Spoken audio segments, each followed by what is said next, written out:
effort too is needed. Truth is one and eternal.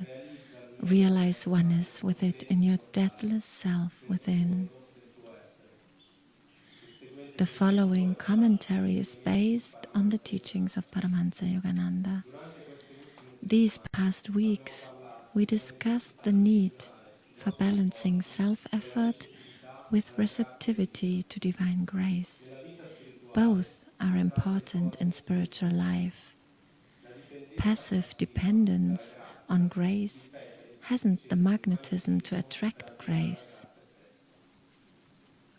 Boastful self-confidence, however, which closes itself off from the higher divine power, is shallow, brittle, and given life's many uncertainties, susceptible to ultimate failure.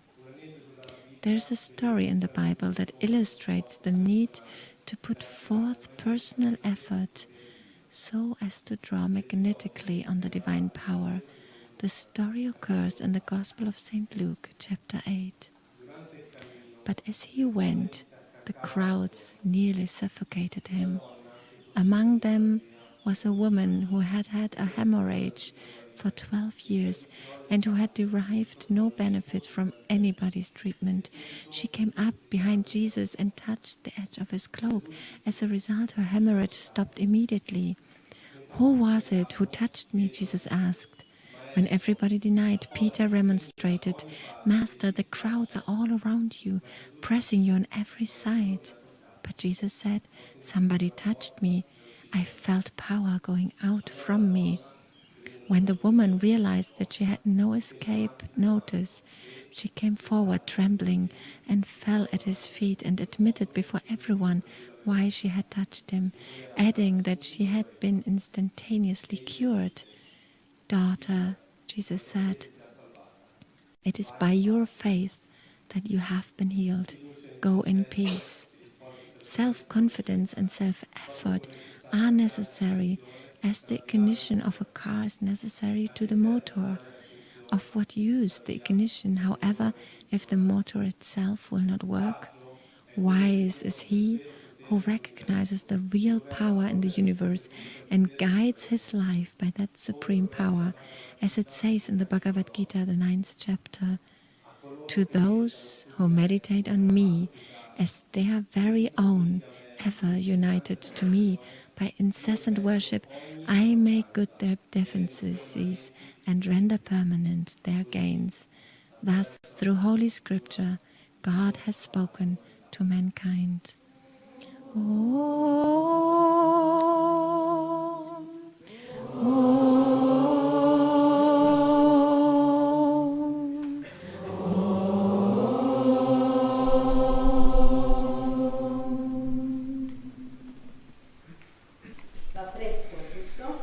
It's nice and fresh today, right? Let's think like that.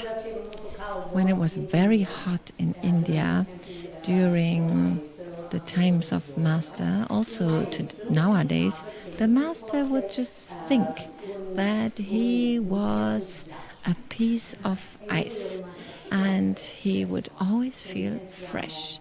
So let's think about ice. When I was a student in high school at university, I was not very passionate about mathematics. At the contrary, I wasn't at all passionate. I pushed it away, mathematics. And I had chosen a faculty where mathematics were not part of. I don't know why, but I saw that my professors were really illuminated.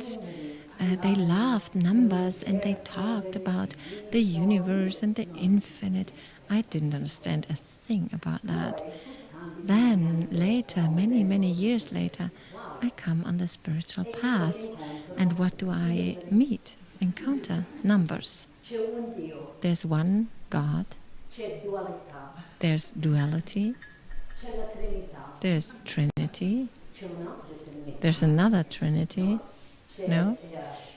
There's Om Tat Sat. There's Brahma, Vishnu, Shiva. The four are the case, 5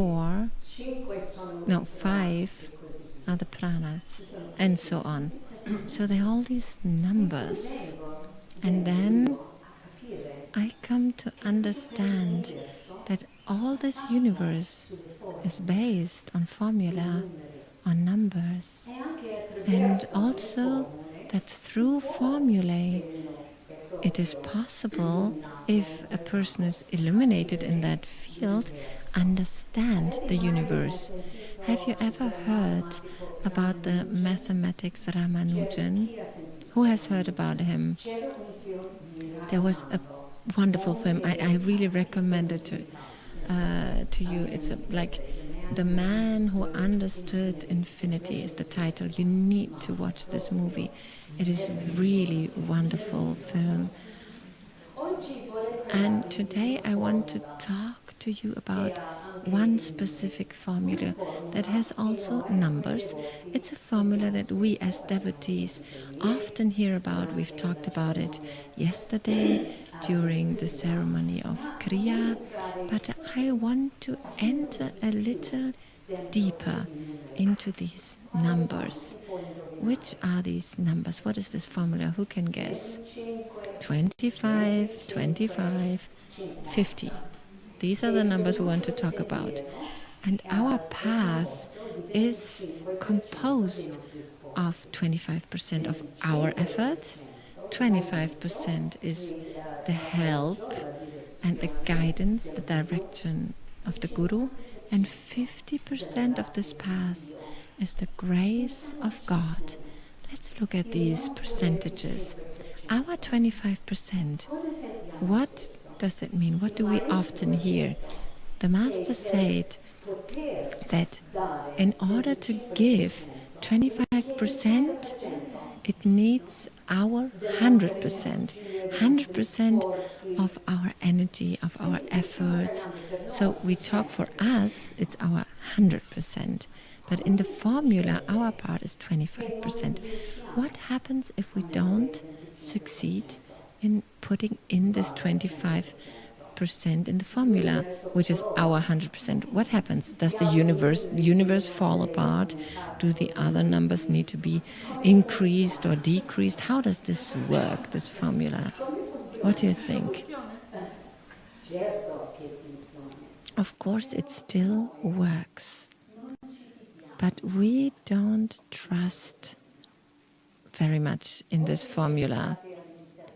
For those of you who have been at the Kriya initiation, Narya has started about his discourse with a conversation he had with a woman. And when Narya mentioned the Kriya initiation, this woman answered, "I am not ready and I'm not worthy." Who's ready?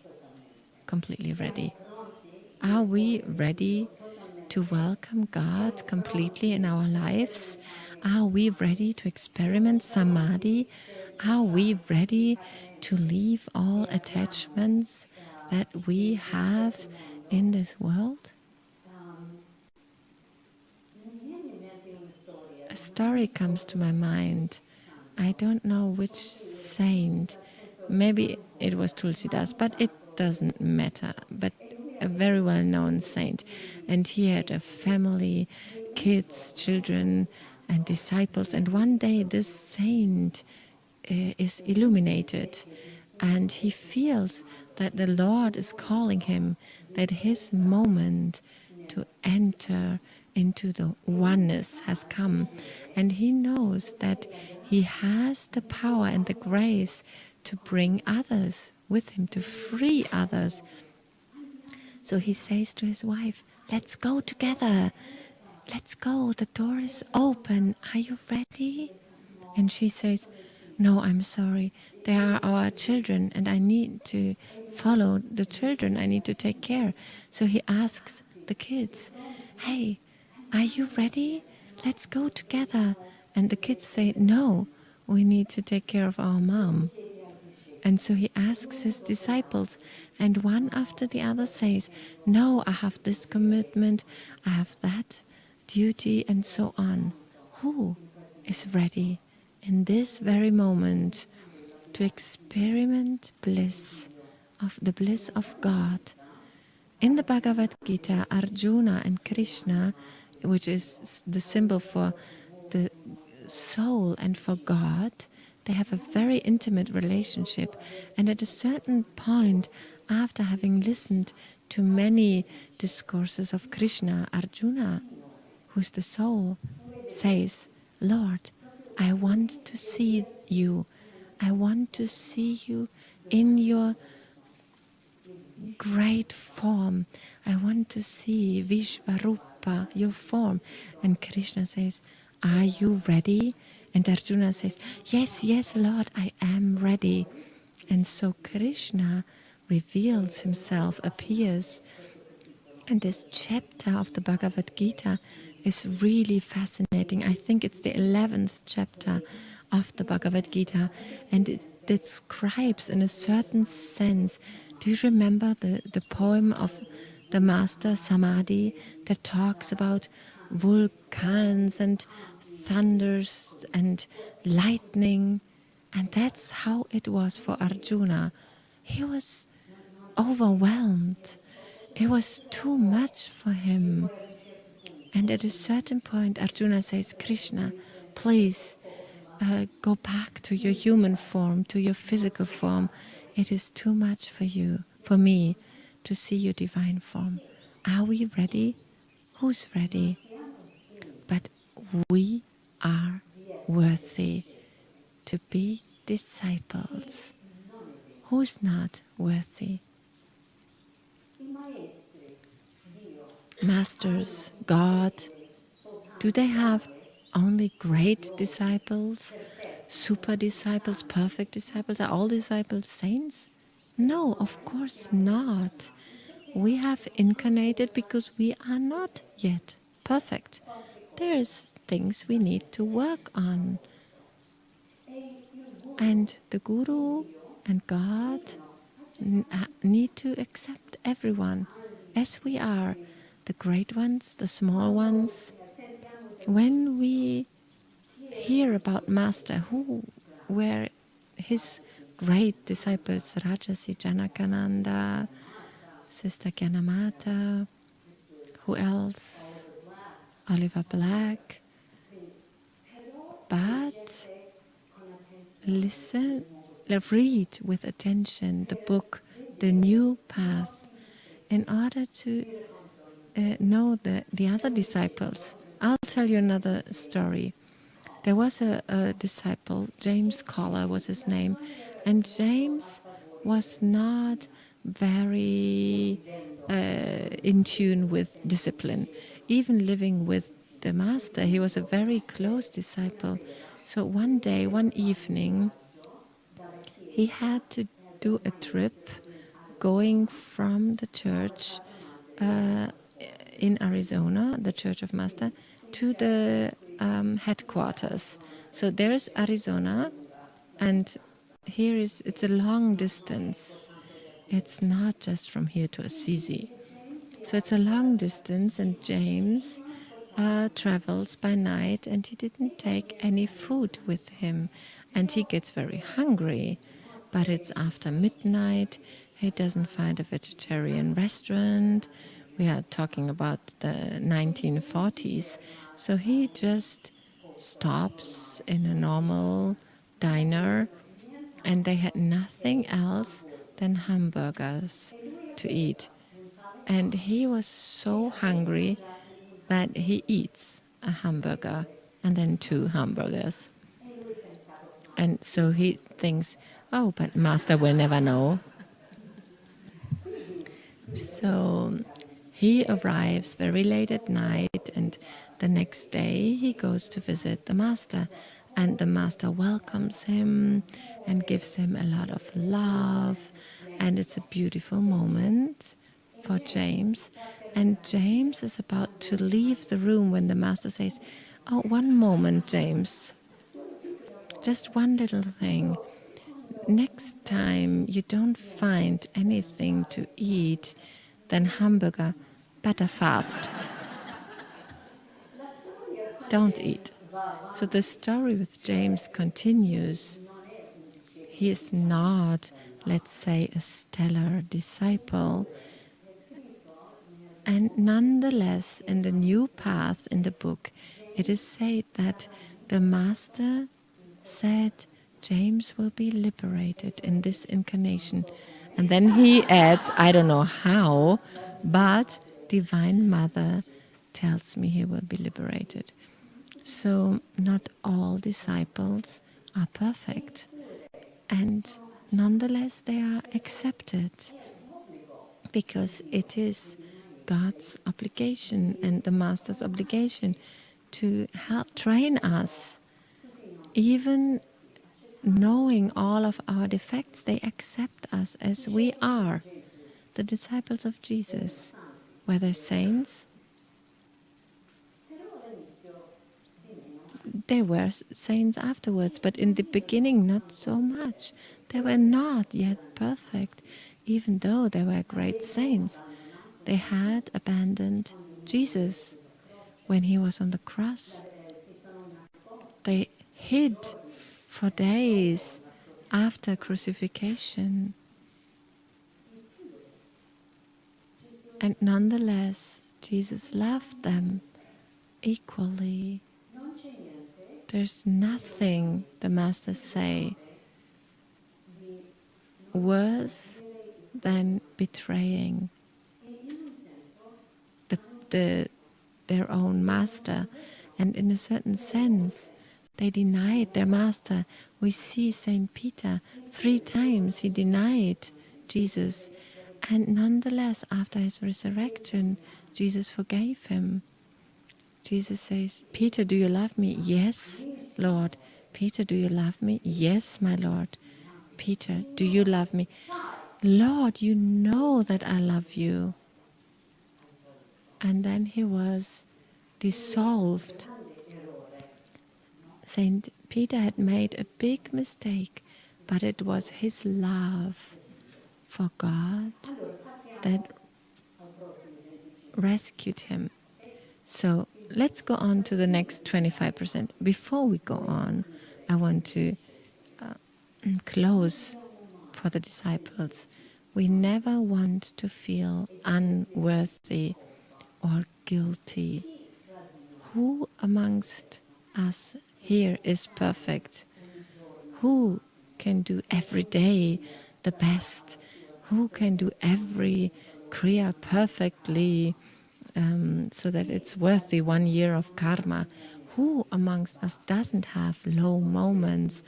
For example, 1 kriya, 1 day, 1 month, 1 year. We all have cycles where we don't feel good. And maybe we are not ready to see the Lord in all his beauty, but we are worthy because God has chosen us and it's their responsibility. Let's see now their responsibility. What does a guru, whatever enlightened guru, in order to do his 25%? I want to read you from a letter that Yogananda wrote to a disciple of his. And here we see the tasks of the Master. And he wrote,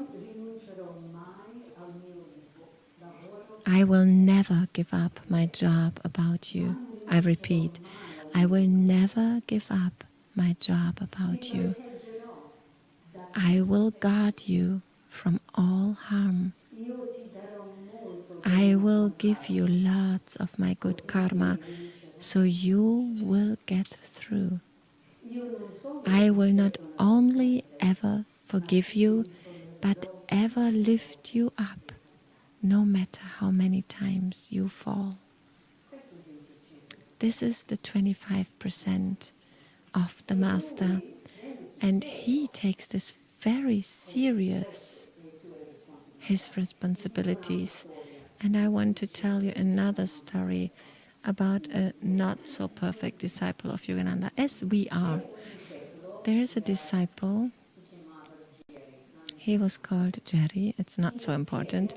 And Jerry had a habit, like many young people of that time, to do hitchhiking. We are at Los Angeles and everyone does auto-stop hitchhiking. And Yogananda says to him, don't do it. It is too dangerous. But who knows why Jerry continues. One day, he's hitchhiking, a car passes by, there's 3 men inside, and they take him with them. And at a certain point, they go off the road into the fields to a house in a very secluded way. And at that point, Jerry understands that these men are not very good men, that maybe they are about to commit a crime. So they go to this house, and one goes out and knocks. No one answers. He knocks again, goes to all the doors and windows and starts calling and screaming. And this man is very shocked and comes back. He's afraid. So he enters into the car and they go back to the main road and they let Jerry out and they leave. The next time that Jerry sees the master after having had beautiful moments with the master says, Jerry, do you understand how much I had to work on closing the ears of the criminals inside that house so that they didn't hear the knocking? I beg you, don't do hitchhiking anymore. The master protects us. This is part of his responsibility. He doesn't protect us only from criminals, but also from ourselves.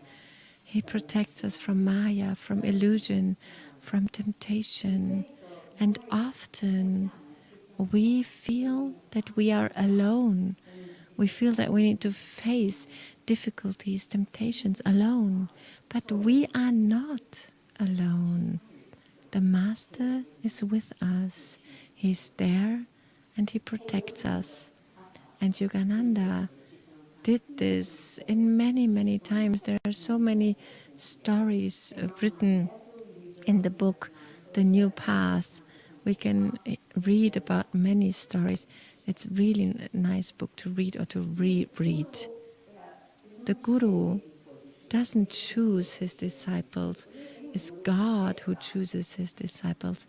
And the Guru accepts all the disciples that are sent to him. It's not that the Guru can make a request and say, I only want disciples who are very advanced. No, it's not like this. He accepts everyone. And we are in this group. It doesn't matter where we are. Let's say on our path from imperfections towards perfection. Because it's the job of the Guru to lift us up every time we stumble and fall. And what is our part in this part?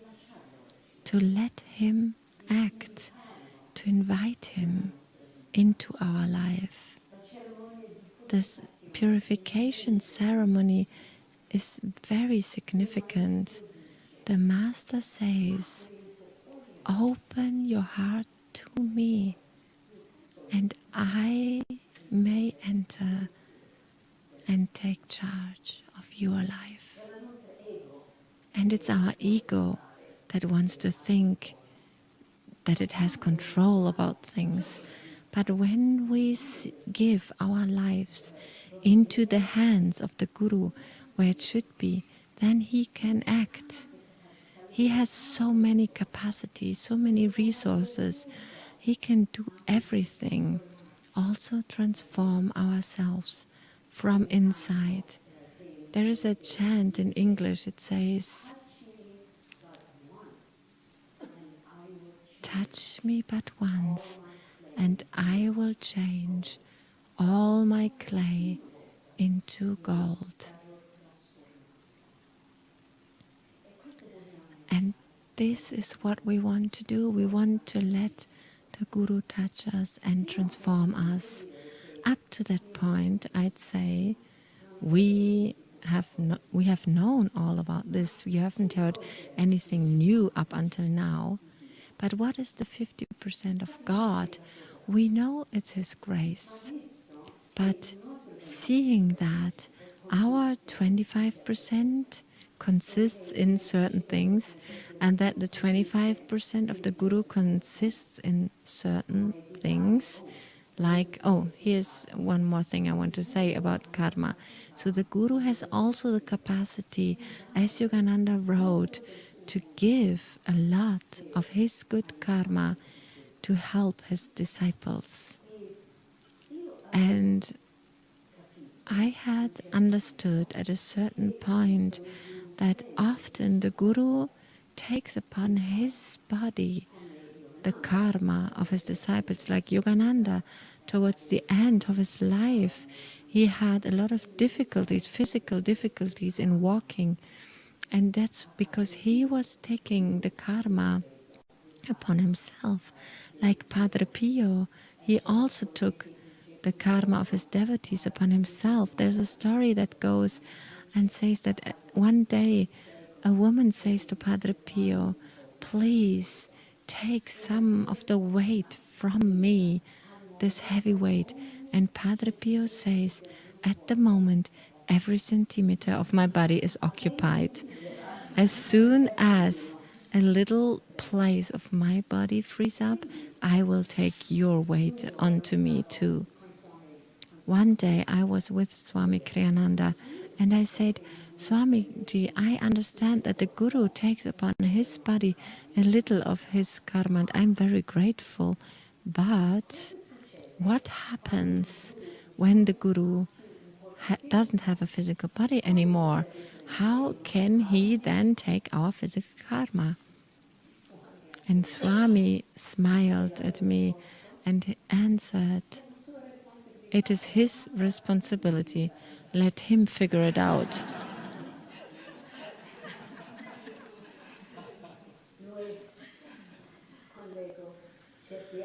We, with our ego, try to understand everything, but what does God do?